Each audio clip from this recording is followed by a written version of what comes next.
Hello, KFC SuperCoaches. It's preliminary final time for SuperCoach. We've got a massive panel with a former champ and a runner-up, and myself. We've got Tim Moody here. How's your team travelling? What's the biggest issue facing your side this week? Biggest issue facing my side this week's probably the coach. Making some poor decisions, got no trades.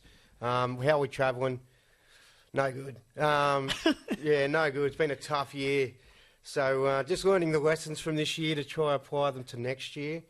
Obviously haven't spent too much of this year making money, so that's been an issue for me. So I'm going to buy the book Rich Dad, Poor Dad and try to learn some things about being better with money. Right, well, I'm sure you're just counting down to this SuperCoach NBL season. Big time. It's coming up soon. Shoot some three-pointers. Tim Williams, how's your team travelling? Like, I looked at your ranking just before. We're basically neck and neck. Yeah, firstly, I love being on with Timmy Moody, the former champ. It's just like a front row ticket. It's the best seat in town, being with you. I also don't have to say much. I just sit here and enjoy the show, so I love it. I was stoked when he said you're on. Team is getting there. I meandered around the sort of 2,000-3,000s for a lot of the season.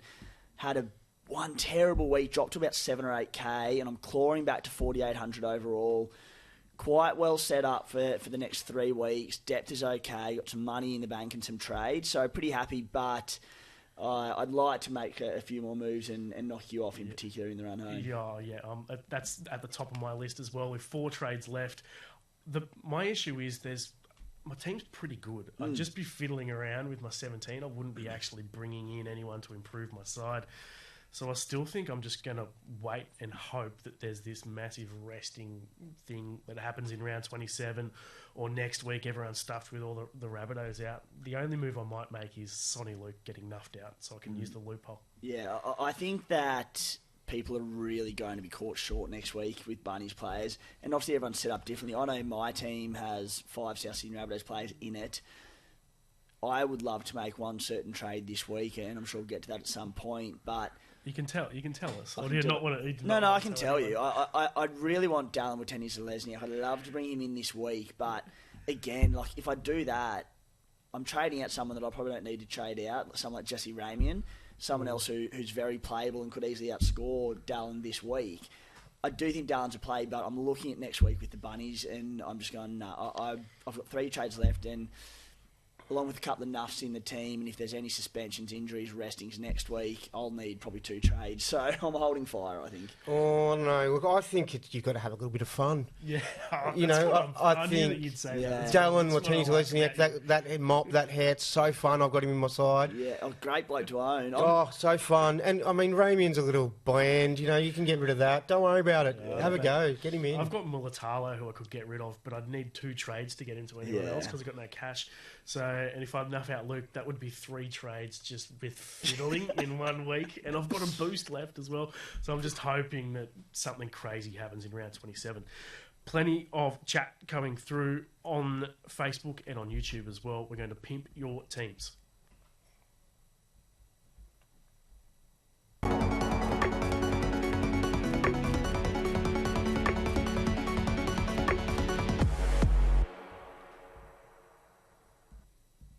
Send through your sledges as well, guys. We call them zingers. And if you send through a good one, this will pop up on the screen. The first one that's popped in today is from Steve Carter saying, you guys are looking weathered. It's been a tough year. How about that? Yeah. I'm feeling weathered. So I'm glad it's showing.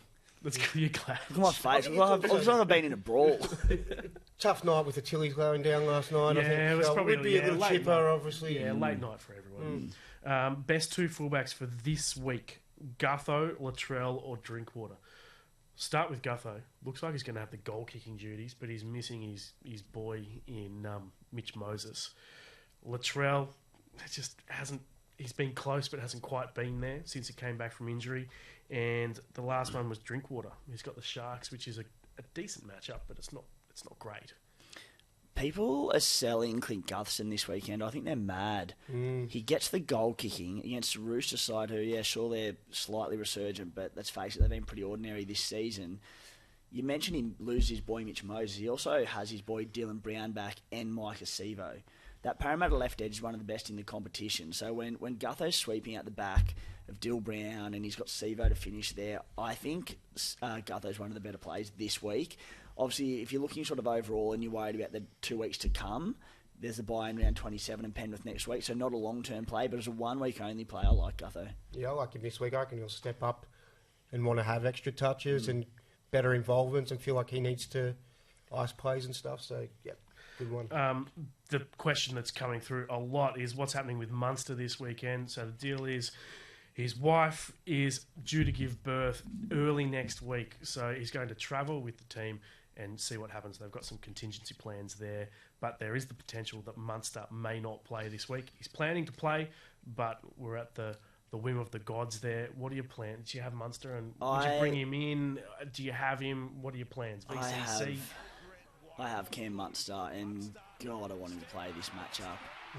I mean, nothing all over. So in terms of bringing him in, look, for anyone that's sort of rookies to SuperCoach out there, a lot of people don't know this, but you can bring him in via a trade, and then if he doesn't get named and he's out in that final team, you can just have a contingency plan, and you can bring in someone like you might not own. Cody Walker plays later in the week at 5'8". Kalen Ponga, if you don't own Kalen Ponga, there's not many out there, but there are players that you can bring in if Munster does get ruled out. So, Tommy, you're a father. How often do babies come before the designated time? Because I am not, and I do not know these things, but... Well, it happens fairly regularly, but look, I'm not an obstetrician or anything, so look, we'll have to get the Munster's obstetrician on the phone and see what's going on. Get Buzz on to Munster's obstetrician. Look, if they're to be honest, it's a game that he doesn't really need to play, and if they want to give him a rest against the Dragons, I'm a Dragons fan, but if they want to give him a rest, then this week is the week to do it. The other guy I'm a little bit worried about is Harry Grant, because if Munster does get rested this week, that means Harry Grant has to play, which means Harry Grant, he's played so many games this year, hasn't missed a single available game for the Storm. He's played 3 Origins, averaging 77 minutes. He needs to get a rest at some stage, and it might be next week in that other easy matchup against the Titans. Let's hope Munster does play. I think we'll just see who's a better bloke out of him and SJ. SJ's already ticked the box, played for the boys, hasn't let the boys down. Oh, here we go. I want Harry Grant to get a rest so badly. I've got Blake Brayley as reserve hooker. I know a lot of people are running enough, or Sonny Luke, and especially with a few trades in the bank, I'm like, just sit out, Harry. Yeah, well, I've got Sonny there, but I want him to sit out too, because I've got that trade, and I'm just waiting to use it. I can go to Cook this week because Cook plays afterwards. So I'm hoping it happens as well. We'll take one more question. Captain, Cleary, SJ, or Ponga? Go to you first. Nathan Cleary, up against that Titans edge. Barring AJ Brimson coming into the side in the halves, it looks like Jaden Campbell will probably play that left edge, which is Nathan Cleary's edge. Kieran Foran out is such a big piece of that side defensively in that edge, so hopefully dry track on the Gold Coast, 5:30 Saturday Arvo. He looks to play to me. Nathan's going to have a massive game at the end of the game. He had this look on his face. He did like a horse... Like it was like he was frustrated with the game. He knows he didn't have a big game for SuperCoach. He knows he let the boys down. You could just feel that he had that vibe that he be lucky to get away with that win, but wish he could have had more involvement. He likes to do things. He's going to have a blinder this weekend. Huge. So the Cleary 100. horse face has convinced you to captain him. Right at the end of the game, I had a close up of him. I love it. I got a better noise out of it the first time. Can I go for a third one? Oh, no. That was a weak one, wasn't it? The third one was weak. I think it was actually a salute to the Cooma Stallions, that one from Nathan. Oh, yeah, there we go. Maybe something might be happening there. We'll take one more question. What's happening? Mulatalo or Nikorima for last reserve? Nikorima's got the Tigers this week, but they're completely depleted. And Mulatalo's got the Cowboys, but it's Cowboys' home game. Should be a dry track, though. I'd probably go Nikorima against the Tigers. I think you've got to, don't you? It's tough, isn't it? Yeah, just because it's such an unknown, weird game. Yeah, the Dolphins are depleted, but the Tigers aren't like a full-oiled, mad outfit. There could be anything. See what happens. At the end of the day, they're short price favourites, the Tigers, which is incredible, but they're still the Tigers, aren't they? I think that game on Thursday night between the Sharks and the Cows should be like a finals style game. They've both got a lot to play for, that's for sure. We're going to talk about it right now. Let's do the burning issues.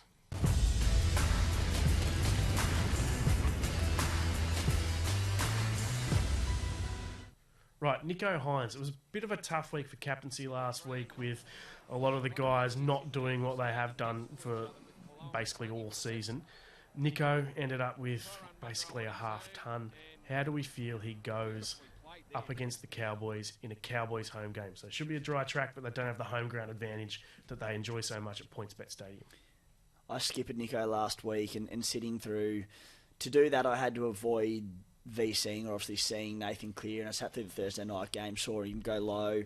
I had him at like 1.5% captaincy amongst top-ranked teams. I thought this just felt like a masterstroke against the Titans. And they pumped him, and I don't think he had an attacking stat to his name, maybe like a line assist or something. I just thought, what have I done to piss off the SuperCoach gods? And then as it turned out, the big five captaincy options all went sub 82, I think it was anyway, so it didn't really make a difference. But the thing about Townsville and stadiums like Suncorp and a few of these drier, faster tracks, while they're coming up against good opposition, well, mixed opposition in the Cowboys, no matter how good they're going, it's still a great surface for scoring points. So I think there'll be plenty of points in this game. There's no reason why Nico can't score well. Yep, I agree. I won't be going VC or C on Nico, though, this week. I think that's a bit too risky. Britton Nakora, playing him. Do you own him? Would you play him tonight? I don't own him. I think it depends on how big your depth is. You'd probably still be playing him, though, I reckon. Yep. Yeah. Yep, I'm playing him, that's for sure. I wouldn't be expecting massive things. As I said, I think it's going to be a finals game. Should be gritty. I could trade him, but I'll be playing him tonight, hoping that there's some big points. We'll take a question. Just quietly, not a lot of faith in Nakora here.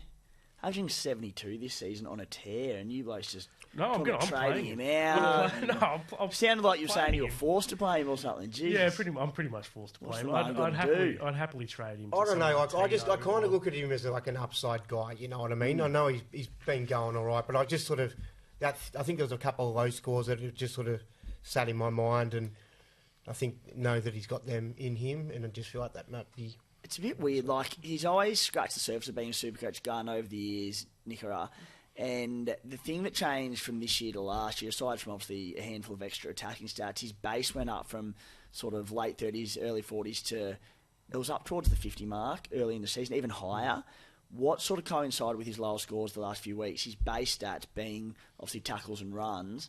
48 last week, much better. The three before that, 36, 30, 36, really down on what he'd been doing all year. So weeks like that, he was a little bit reliant on the attacking stats. So hopefully he just gets that work rate up a bit again. Yeah, a couple of blowouts in there as well, which always don't help with the base stats. That's Thursday night's game. Tonight's game done. Let's do Friday night footy.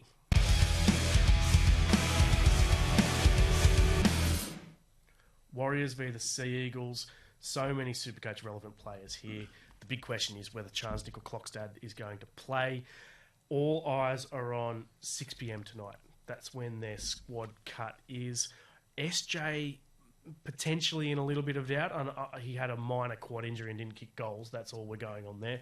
Rest. Definitely keep. And he's played every game this year. He's played the most games he has in 7 years or something. Like he doesn't usually. He's not usually this durable. Put it that way. So keep an eye, 6 p.m. tonight, keep an eye on that final team cut and see if SJ or CNK is there. See if either of them play, they're in your team, and maybe even VC on SJ. Or CNK has been a decent VC at stages too. Yeah, both great VC options if you play them. As I said, with SJ, unfortunately, being at halfback, you'd be foregoing Nathan Cleary, so it'll be a bold play to VC him. It's almost like if you're going to VC SJ and go against Nathan Cleary, you probably just see SJ and just go all in on it, don't you? Yep. Yeah, and I'd prefer Nath this week, so I wouldn't be going near those other ones. Adam Fanua-Blake, very, very popular this week. It seems like it's pretty much a two-horse race at front row between Tino, who's your safe guy. He has some upside as well, but he's got those two tough matchups coming up against the Panthers and someone else next week. Then you've got Adam Fanua-Blake, who's got Melbourne. 3 easy matchups. Does that mean he spends a bit of time on the bench, or or does that mean he comes out and busts out more tries, which he's certainly capable of? Yeah, I'm willing to run the gauntlet and say that I've got a lot of faith in the Warriors and the way they're playing. They've had 2 relatively down weeks, but still got away with victories. With those soft games, I think they get out to a few leads, the Warriors, and I just think he played, 70 minutes last week. Early showers have got to come. The one I'm more worried about is Tohu Harris, who, with the amount of strapping that bloke wears each week, he's terrifying to watch as an owner, as a player. Now, he's scored tries with linebacks the last couple of weeks that have rescued his scores a bit. He's played massive minutes, had his base. He's so due an early shower. Yeah, I've actually got him in my 17 this week, so he could be a trade. The other one is, you mentioned restings before, but if not this week, even the final round of the season, they look pretty locked into that 3rd or 4th spot, the Warriors. So big chance of any of these blokes getting rested any time between now and the end of the season. Some sledges coming through. Adam Sargent is saying, did Tim Williams have a fight with a merino sheep It and looks lose? It looks like it. Plenty of those I around Cooper, I reckon. I haven't lost a merino sheep in my life, though, so We'll zing only that half one. right. That one gets a zing, I reckon. We can pop it up. Yeah, there we go. Send through your zingers. Is it true that Rob Sutherland has been sacked from the show for his feed-up stunt on Tuesday? Been sent by Telegraph Sport. I reckon that's Rob sitting at home. He's logged because he's got access to Telegraph Sport account. Yeah. So he's logged in and he's trying to get a little bit of attention. I love Sitting at home. I love that the Roosters have turned a bit of a corner and he hasn't showed up, so he don't have to put up with that dribble. Yes, exactly. 100%. Next game, Eels v the Roosters. Speaking of the Roosters and Rob Sutherland's team, I'm more worried about the Eels, though. Hopgood, popular sell. He's got that bye coming up. But that poor score was against good opposition. His average, that was his first score below 60 in months. I still think he's a decent play and a hold. Yeah, it's a bit weird. Like, I prefer him to be in the middle. He just looks like a real grittier guy in the middle and gets through his work than being on the edge. I don't know. I hope they swap it around. But I'm forced probably to play him anyway. But if you've got depth, I'd consider not playing him, or potentially even selling him, which sucks because like a lot of people might have had him for the whole year too, and to just let him go now, it's kind of a bit hard if you're loyal to your boys. Surely Madison starts on that edge. It makes more sense. You'd have to right? think. Like, you'd have to think. Maddo's so proven on an edge. He's done it recently. He's done it this year. And as you mentioned, Timmy, Hopgood's so good in the middle. It's weird, but also trying to guess what Brad Arthur does with his bench rotations and his forwards, it's tough to do. We've been saying that. I've been saying it for probably half the season, that Maddo has to start. He's going to start, and I've owned him for a while. And it just hasn't happened. It should, look, I mean, for us looking in, it should happen, but Brad Arthur sees something else. He does have he does play well off the bench, and he does have good impact off the bench, and he was really, really good for them last season off the bench. So I guess there is some reasoning behind it, but I really want Maddo to start. And last year, they had Isaiah Papali'i and Sean Lane tearing it apart on both edges, so you could afford to play Maddo through the middle off the bench. But Cardi's been terrific this season, but Sean Lane's been injured most of the year. Obviously, Papali'i at the Tigers. They've just needed that rock-solid edge back row, and they're not going to Maddo. So, well, how's that going for you? Yeah, it's so weird. Obviously, Mitch Moses is out with that fractured cheekbone as well, so he does need to be sold. Let's move on to late mail.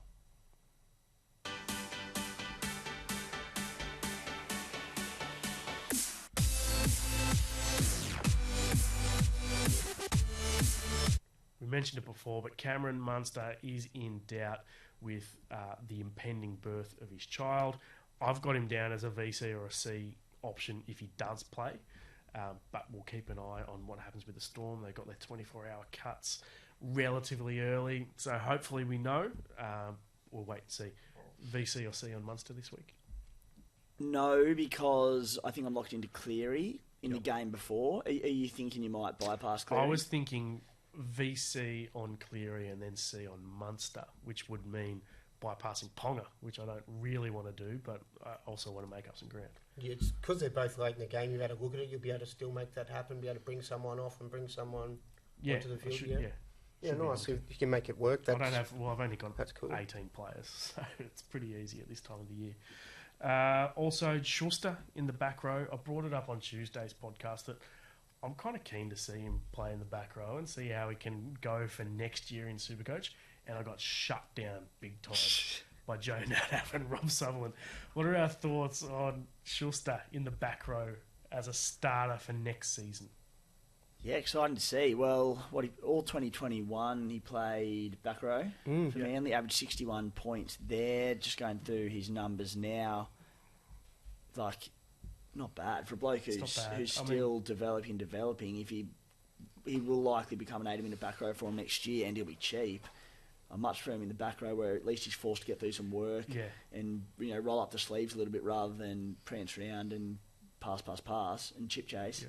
Yep, I 100% agree. I'm pretty keen on him. Yeah, I don't mind it too. He's kind of like, I hate to compare him because people go, you can't compare him to Dave Frieda, but kind of like bigger body sort of out there and the palminess. Looked good when he was there, I reckon. Less responsibility and he can have a little bit of pizzazz and he doesn't have... Well, Joe compared him to Bryce Cartwright, which I think is a good comparison. Yeah, creative. 5'8", who's going to become that sort of hard-nosed edge back rower who's got a little bit of flash in him as well. I'm hoping that happens. Moving on to CNK and SJ tonight, obviously at 6 p.m. Keep an eye on the final teams there, or the 24-hour cut. And Jackson Hastings, a 50-50 chance. We're hearing not that big for SuperCoach on its own, but it could have follow-on effects for Greggy Marju and Kalen Ponga.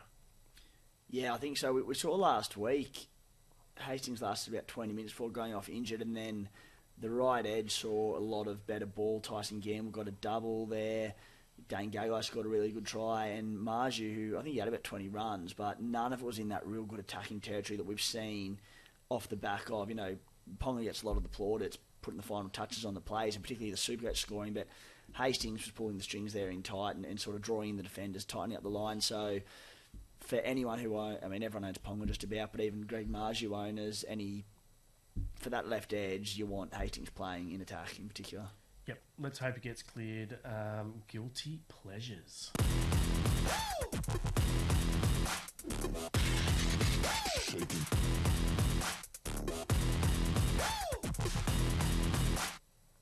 Right, oh, yeah, you just pointing to me. Yeah. Oh, yeah, cool. Guilty pleasures. The player that you shouldn't pick, but you just can't help yourself. So I've got Sevo in my side. Oh, no. Yeah. Sevo. He had scored a whole bunch of 10s. He's probably part of the reason my season's gone to crud. But it was pretty fun to own on Magic Round. So I'll just hold on to that glory of that weekend.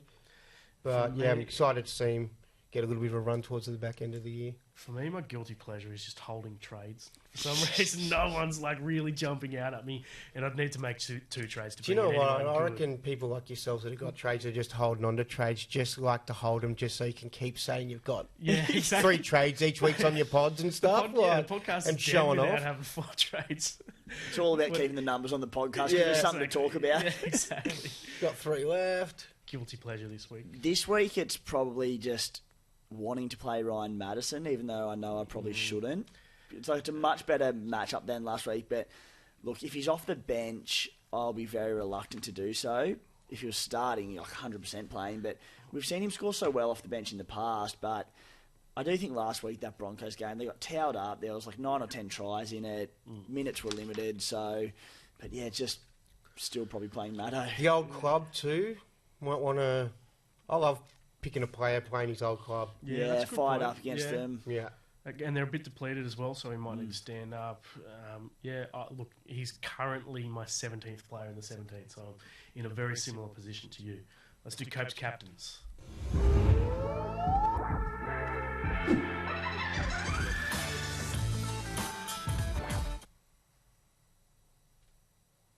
So, Kalen Ponga, 50% captaincy, which is actually really low for him compared to what it has been. It was up around 75% last week.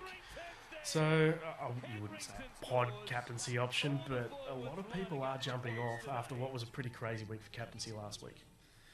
Yeah, huge numbers. If it does stay that way, the Bunnies matchup, it's a hard one to get your head around, isn't it? Mid-season, the Bunnies had one of the best defence in the NRL, but that's gone up the creek in the last few months. But the Bunnies, they're just hard to assess at the moment, aren't they? Because we know how good a football side they can be, how good their defence can be, but they haven't shown it. So they're playing for a top 8 spot. I'd be a little nervy doing Ponga, especially if Jackson Hastings is out. But Look, his numbers speak for themselves the last 6 or 7 weeks, don't they? Yeah, I don't reckon Ponga's the standout. I kind of give South a bit of respect here. Another one where I feel like it's going to be a finals sort of style game. I prefer to take the softer track and easier matchup. So Nathan Cleary, Horseface. Yeah, horseface on. The other one with the Bunnies, if Totola and Sele come into the side, that's a massive difference for the Bunnies, who have been a bit weak throughout the middles since they've been out the last month or so. So keep an eye on that one. Yeah, good call. VC's Cleary, for me, I've got locked in. He's only at 37%, so again, it's quite wide open. Johnson at 11%, Harry Grant at 7%. It's some pod choices there for the VC this week. It's a bit tricky because with Cleary playing before Ponga, Latrell, if you have Munster, these major options, it makes it a little bit more difficult for anyone wanting to see Cleary. So I have to probably go to Joey Manu, it'd be far from my top choice this week, but just where the matchups lie, he's my highest upside option, I think. It could be one of those nice ones that just end up turning out for you, where you just take it just it'd be nice, 150 for the sake plus. of it. Yeah, I remember there was like a Garrick went off earlier in the year on a Thursday night. You normally wouldn't pick him, but a few people got lucky with it. For me, I'm going to go one of the Waz boys. Yeah. SJ, DWZ or Chance. Probably DWZ if Chance plays, just for that link. He's a great call if you got any worries, for sure. I like it. All right, what have we got here? Dylan Brown. Questions to the end of the show, by the way, so send them through. Dylan Brown as a pod move. If Munster's out, you could go to Dylan Brown. With Mitch Moses not in that team, you'd think he does step up a bit. But I feel like it'll be more ball playing, more kicking, and more controlling the game. I like Dylan Brown for SuperCoach when he doesn't have to do that, and he runs the ball 10 times and makes a lot of tackles for a half as well. I like him as a 1 week play this week against the Roosters, but Penrith next week, then the bye. So overall, definitely not. But if you're looking at trying to win your prelim this week, I'd also probably want to trade to get him out next week against Penrith. So Ben is saying comparing Schuster to Cardi is hilarious. It has taken Cardi 5 years to learn how to play 2RF, which is it's true. It could. I mean, Schuster's going to be a work in progress, isn't he? He's done it, though, and succeeded at an NRL level as a back rower. Yeah, but Turbo was there that year and played basically the entire season. So how much of that was to do with Turbo compared to whether it was actually Schuster rolling up his sleeves? He's going to be the best player in the NRL, though. One day. Tim Williams called up to be Tavita Pangai Jr.'s boxing bag by the look of that face. Yeah, that's a good one. I'll pay that. We'll zing that. That's original. We'll give that the zinger of the week. We'll finish on that, guys. Massive thanks to Tim Williams and Tim Moody. Team's podcast coming up at 11 a.m. 5 p.m. on Tuesday. We'll see you then.